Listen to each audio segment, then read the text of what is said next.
Non. En 2008, c'était les subprimes.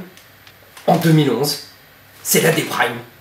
La news du jour, c'est le nouveau dessin animé en préparation chez Disney. C'est un remake. La Belle et le Teubé. Un jeune Californien est accusé de délit d'initié. Il aurait profité d'infos confidentielles avec lesquelles il a pu se faire une belle grosse plus-value sur l'OPA Mickey Disney contre Superman Marvel. Les faits remontent à 2009.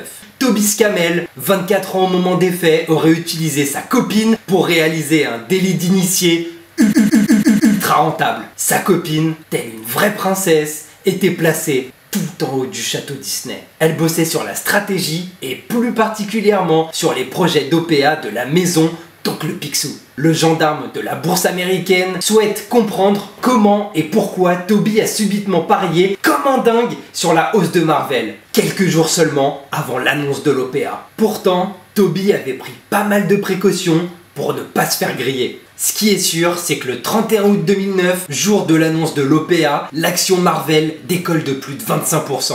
Et la plus-value de Toby, plus 3000%.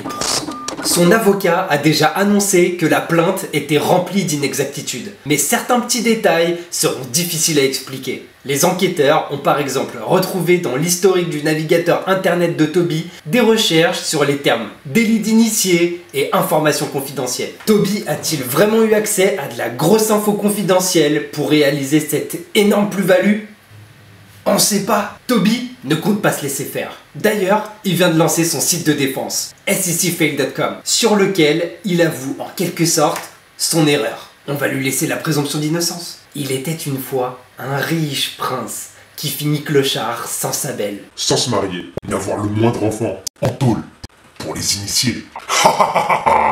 We're sorry, the number you have dialed is not